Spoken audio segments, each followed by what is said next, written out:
It feels good. Yeah. It feels good. Yeah. All right. Hi, YouTubers. It's your girl, Jasmine Marie, and I'm here with a video. And I haven't made a video in like a week. My bachelorette videos that I normally do, y'all know every week it's a constant battle for me to stay awake. So episode 5, I believe, I couldn't stay awake, so I went to sleep. And by the time I actually, oh, excuse me, I got some hair in my face. By the time I actually was able to watch the episode in full, I just felt like it was too late to put out a video, so I didn't put out a video. I am going to put out a bachelorette video on episode 6.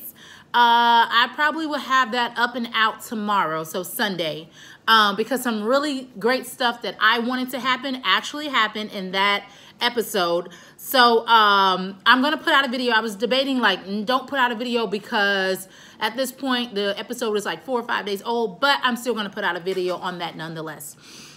But today I am coming to talk about these Selling Sunset bitches. All right, so this show, I actually watched this show during quarantine. So March 2020, while we were all in the house because, you know, everything was shut down, I stumbled across this Netflix series called Selling Sunset. I'm very, very into these type of shows. So like anything HGTV as far as like flipping houses and decorating.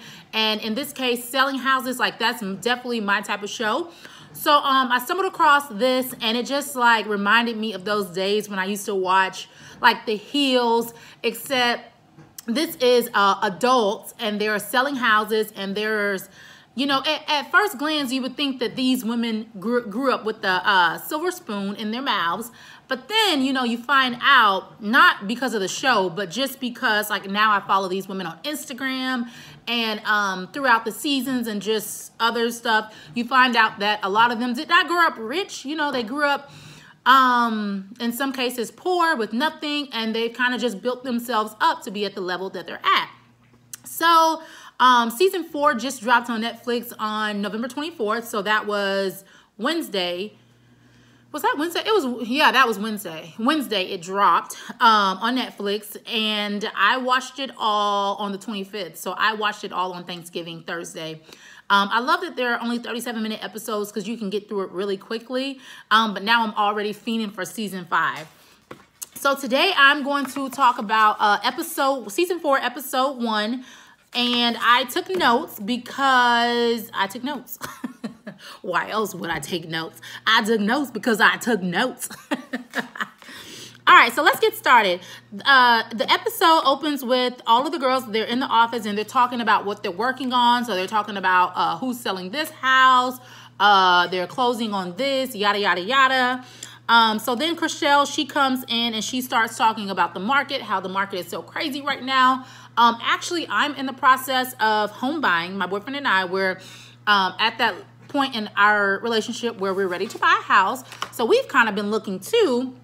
And one thing that's true about the market, there's like, it's definitely a seller's market right now. So pretty much what that means is there's not enough inventory for all the people looking to buy houses. So luckily our goal is to basically have a house within 9 months. So we want to have purchased our first home within the next 9 months. So we have a little bit of time. So we're not like in a clusterfuck like some people are, unfortunately. So anyways, they're in the office, they're talking, and then Jason invites Mary to Malibu to meet a girl that he's thinking about bringing onto a woman, excuse me, that he's thinking about bringing onto the team. And he says something like, what did he say? He says, because Mary, you're whatever you think counts or whatever. And as we all know, Mary and Jason, they used to date, so they have a really good relationship.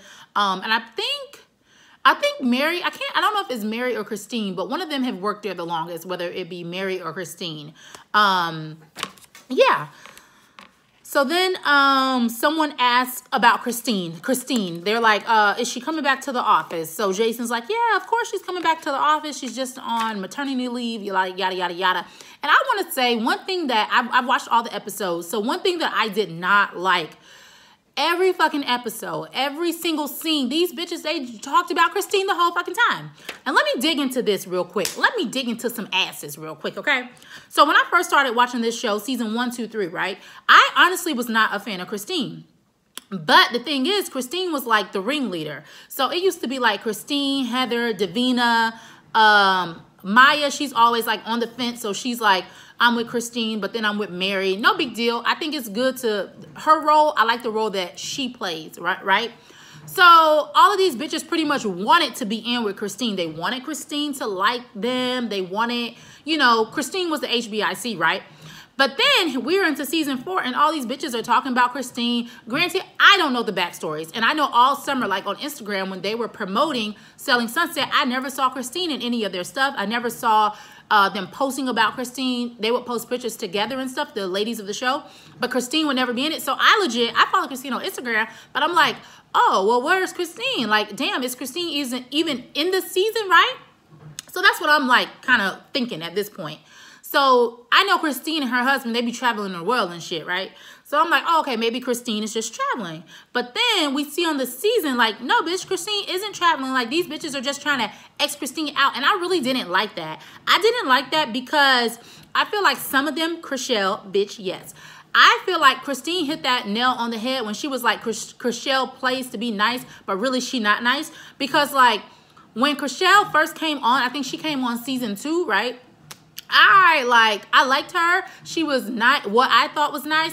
But then I feel like season 4, I saw a different side of her. And I don't know how long Chrishell actually has been living in LA per se, but I feel like LA has definitely gotten to her fucking head. Like, her whole face looks different from when she first started. She's skinny as hell. Like, I feel like the LA lifestyle has just, she's gotten like into that LA plastic fake life. Which, you know, hey, that in the line of work that she does, and now being on the show, I understand that maybe that's who you become now. But I feel like she was just a little bit more down to earth when she first started the show. But now she's like basically a fucking mean girl, and I don't like that shit. So I was like really turned off by that. Mary, I feel like I understand where Mary stands and Mary's place. But I don't know. Let me just get back into the episode. Heather talks about moving her desk. Okay, so yeah, they're in the office and then they're like, oh, well, if we bring on a new person, can I move my desk up there and let's put the new person back here? That part cracked me up because I remember I used to be an event planner for Marriott. So I used to plan high-level weddings and all this stuff, social events, corporate events. I used to plan all of that. And I remember in our office, whenever like somebody would get promoted or whenever somebody would leave the job for a better opportunity, some people like will want to move their desk or whatever. And I remember right before I actually came on, this girl, she was like sitting in the middle and my desk was going to be on the side. But then suddenly she had an issue that she was in the middle. She felt like she was senior level enough to not be in the middle. And me, I don't really care where I sit, to be honest. But I was at the end. I feel like it was a good spot because I was at the end. I don't know what the big deal about being in the middle was, but bitch, nobody ain't senior enough to where you can't sit in a motherfucking desk, okay? Anyway, so basically I feel like Heather wants to move her desk because she is kind of in the far back. And by the way, Heather, I feel like the whole season, Heather's voice sounded like she was constantly straining her voice, like she lost her voice. Like, were you out partying the whole season? Like, she just had that voice where it's like, I've been out partying too much, screaming, and so my voice is like, I don't know, it was weird. I never noticed her voice being like that in the other seasons, so I don't know. But, yeah, so I understand why she wants to move her desk because it's easier to be in the middle and to like talk when you're in the middle versus like you all the way in the back and you gotta like see what's going on. If somebody's having a conversation in the front, you can't really hear the conversation. You don't know the conversation, yada, yada, yada. And then Chrishell, she starts talking about Christine. Like I said, like I was so sick of hearing them talk about Christine. Like it was ridiculous. It's like every single scene, it's like they waited for, you could tell that Christine is the one that's in control because every single opportunity that these people got to talk about Christine, they talked about Christine. And it was just ridiculous. It was so annoying. Anyways, Christine meets up with Jason. And when I tell y'all, Christine is a motherfucking bad bitch, yo. Christine is a bad, bad, bad, bad bitch. That bitch is bad, okay? And sis, 9 months pregnant, looking like the way she looked, oh my gosh. Oh, like when she got out of that car, y'all, I was like, dang, Christine is a bad bitch. Like, she's just bad. Anyway, so her and Jason are talking about how her husband and her are looking to buy a bigger house because they have 5 bedrooms and 3 of the bedrooms are her closet, and they just need more of a family type space because her and Christian aren't really view people and yada, yada, yada. So Jason pretty much like asked her wants, and she's like, oh, maybe 10,000 square feet. And according to her, 10,000 square feet is not that big, according to her. She says, oh, it just depends on the person you ask. Bitch, if you ask me, 10,000 square feet is big. Me personally, I would not want to live in a 10,000 square foot house because who's going to clean that? Who's going to maintain that? And I just don't need that much house. I'm not like a huge house type of person. Like I would be happy with probably 2,500 to 3,000 square feet. That's so sis, she wants 7,000 square feet more than what I would want, but I'll be happy with 2,500 to 3,000 square feet. That's the type of house that I'm good with, right? Anyway, so Jason asked Christine what's her plan for coming back to work. And Christine's like, yeah, I definitely want to come back, you know, blah, blah, blah, blah, blah. And then Jason's like, great, because I want you to sell this house. The house that they were in, I think it was like a $14 million house, and yada, yada, yada. Anyway, so Chrishell, her little part comes onto the TV, and she's talking about how in 2020 she went through a divorce. She went through losing her parents. She was on Dancing with the Stars, and like now she's buying her own house. So she's looking at like $3 million houses. And she's showing Mary her listing. So basically she has a house that she has to sell. She shows Mary the house, and then she tells Mary that she wants to buy the house and that she's going to put in a $3.5 million offer on the house, right? And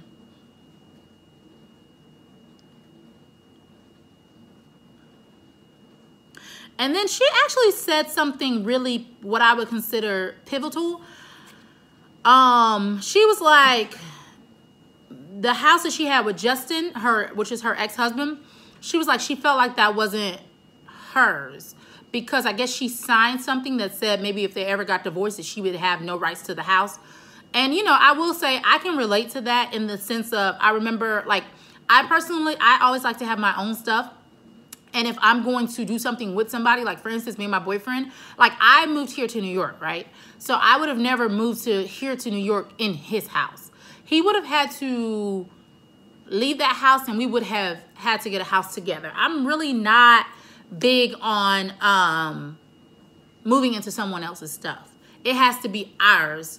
Like, even if maybe I had to stay there for, like, let's say a couple of months due to whatever circumstances, like, we still would have had to get ours. It wouldn't be, I'm moving into your situation. I'd rather have our situation. So I totally understood where Chrishell was coming from in that sense.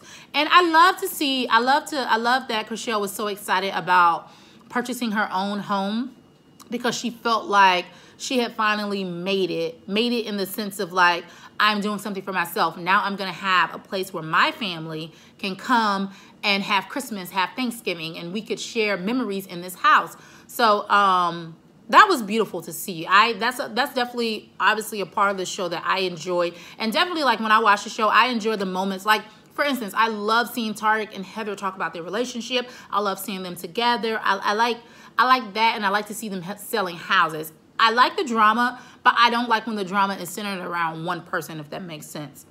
Anyway, Christine is getting ready for her jungle-themed baby shower, and her fashion sense is just amazing, you guys. Very, very good. So her party planner comes over, and they're going over the baby shower details, and then she tells the party planner that she wants a sloth, and the party planner's like, I have work to do. I got to get to work. Bye, Christine, type of thing. And then we go on to Mary and Jason. They actually go to Malibu to meet the lady.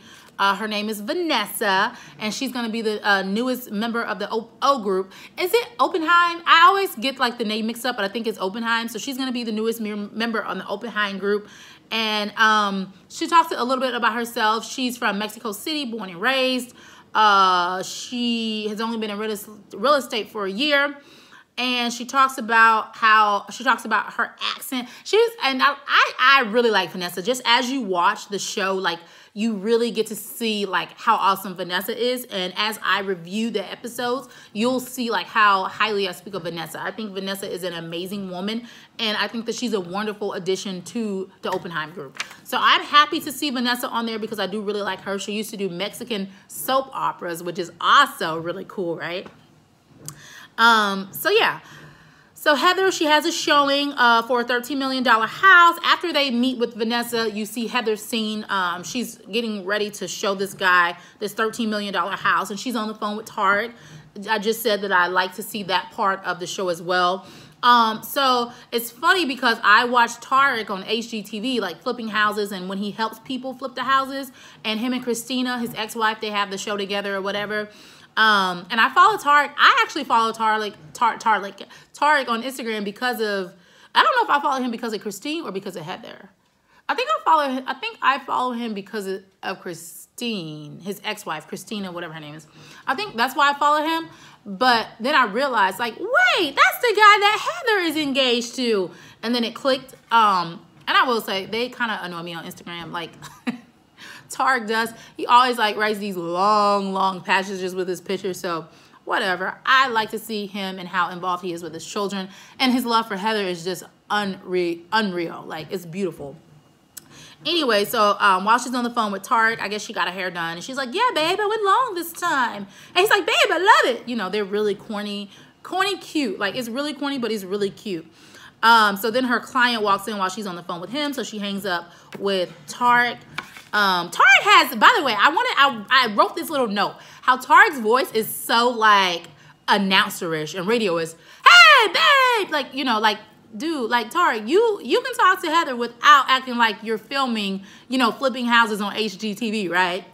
Like, it's just so funny. It's like, yeah, I love it. Like, it's a very energetic voice, but I wonder how he talks to her when they're in the bed, because I know damn well he don't talk like that, right? But it's cute. It's cute. It's cute. I like you, Tarek. Heather, I already talked about Heather, how her voice sounds strange. And I just want to say the houses in LA are amazing, right? Because Heather was showing that house, and I was just like, dang, like, those are so like, just so amazing. But it's LA, so, you know, what do you expect, right? So she's going over the house features with the guy and just everything and yada, yada, yada. So then they're seeing flips, and Mary, Chrishell, and Amanda, they meet up for lunch. Amanda's so excited to be out of the house because she's like, she's been with her kids 24/7, yada, yada, yada, yada. Chrishell, yeah, okay, so they like ordered some appetizers, right? And the way Chrishell was acting over that shrimp, like, I just feel like, Chrishell, you come from nothing, right? So why are you acting like that over shrimp? Oh my God, it has the head. Oh my God, this. Like, girl, it's just a shrimp. Like, that's what I mean by when I say Chrishell, she acts like, you could definitely tell, like, LA has gotten to her head. Like, you can just tell. Like, what was that to act like that over that shrimp? Anyway, Chrishell is telling the girls how she put in a $3.5 million offer on the house that she was showing Mary. Yada, yada, yada. I love Amanda. So Amanda joined the show last season, right? Season 3. And she was just such like a all over the place, loose cannon type of person, right? Like, life is just all out of control and not in a bad way. Like, you could just tell she's a mom, she's busy, yada, yada, yada. But I like Amanda because I feel like she's just so related. Like, out of all the girls on the show, like, she's definitely one who just the average viewer who's watching it can relate to, right? Because she's like, ooh, someone made food is not microwavable. Like, and I feel like, I don't know, I just feel like she's very, very relatable for a lot of different reasons. So I personally like Amanda's. So then Mary tells the girls, Chrishell and Amanda, how Jason hired the girl, Vanessa. Amanda talks about, and then Amanda talks about how it was being a mom during the pandemic, yada, yada, yada. They bring up Christine. They talk about how they found out Christine was pregnant, which I think all of them say they found out on social media. And then Amanda's like, yeah, I saw it on social media, so I texted her, and she was like, yeah, it's true. Chrishell's like, oh, I saw the post, I liked it, and that's it, you know, we're not friends, yada, yada, yada. So, you know, if you're not friends with someone, like, I just feel like in real life, I don't know. I guess it could go either way, but in my personal real life, if I'm not friends with someone, like, I don't talk about them. Like, what is there to talk about? Like, what? So I just find it so odd that a lot of them hate Christine so much, but they somehow find a way to constantly bring up Christine in conversations. And everything that they say Christine is, Christine might be, but we can't see, as the viewer, we can't see that. What we see is you guys acting the way y'all say Christine act. Like, I feel like this season that was definitely the case. Like, everything that they kept saying that Christine was, I feel like as a viewer, I missed that. But I saw that they were acting like the things that they say Christine was or whatever. So, I don't know. So yeah, they talk about how they found out Christine pregnant. Mary says she reached out to her and was attacked. So yeah, Mary goes, oh yeah, when I saw it, I contacted her, I got attacked, yada, yada, yada. Which, you know, if you haven't spoken to someone in I don't know. I guess if you haven't spoken to someone in like a very long time and then you like, oh, I'm pregnant, like maybe Christine just needed to get it off her chest. I don't know. But I feel like Mary knows Christine. So, like, you knew you were going to get cussed out. And then once she's done cussing you out, can't you guys move forward? So, yeah, I don't know. And then Amanda says that she hasn't... Oh, yeah, so basically, they're talking about being burned by Christine. And one thing I want to say, one thing I want to note is, like, I feel like Chrishell has not been burned by Christine, right? I feel like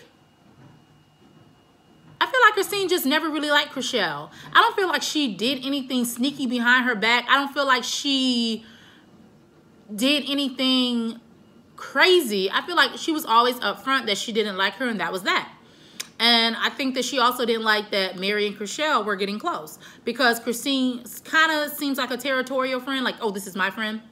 Like, so you can only be my friend. Well, you can have other friends, but y'all relationship just can't be as strong as our relationship. I do get that from Christine, so I don't know. But anyway, so Amanda says something like, well, I haven't been burned by Christine, so it's one of those things where it's like, Amanda, don't walk into the street because you're going to get hit by the bus, and then you get hit by the bus, and then I'm like, and I really felt like Amanda's stance at the table was very mature. I like that. So it wasn't like, oh, I'm going to, because y'all are talking about Christine, I'm going to indulge in talking about Christine. It was just like, well, that's not my experience. So until that's my experience, I have nothing to say, which was very mature. Anyways, Jason says he has big news. And the big news is he's telling them about Vanessa. He's telling them how he's bringing on Vanessa. And Jason tells Chris, so he tells them, like, I'm bringing on this new person. The new person is Vanessa. She's going to come visit the office in a couple of hours, whatever. So then Jason goes, oh yeah, Chrishell, by the way, that house that you're selling, aka the house that Chrishell put a $3.5 million offer in, Jason tells her, I have a client who's going to put a $3.5 million cash offer in on that house. Chrishell, you know, is like, what? I guess I didn't tell you, but I wanted to buy that house. I put in an offer. So Jason's basically like, okay, well, if you don't get the house, then I'll help you find a house, yada, yada, yada. So then Vanessa shows up to the office. She meets with the girls. Her and Jason exchange like little Spanish messages because apparently Jason can speak Spanish a little bit. And while Vanessa's there, Christine pops up to the office as well for the meeting. And they talk to Vanessa, and they talk about Vanessa. And Vanessa's talking about her real estate journey, and she tells her story and her journey. And pretty much her journey is her sister died. Her sister was a real estate agent. Her sister always felt that she would be good at real estate because she's really good with people and she cares about people and yada, yada, yada. And her sister unfortunately passed away. And because her sister passed away, she wanted to dive into real estate. So here she is now into real estate. So that's episode 1. I'm going to post a video for each episode. So there's 10 episodes. So that's one. I have 9 to go. I will post them throughout the week. I'm so happy Selling Sunset is back. Unfortunately, I'm already done with all of the episodes. So can y'all hurry up and put out season 5 because I need it in my life like yesterday, okay? Anyway, y'all have a great day. I'm happy to be back. I'm going to do a Bachelorette review and bye!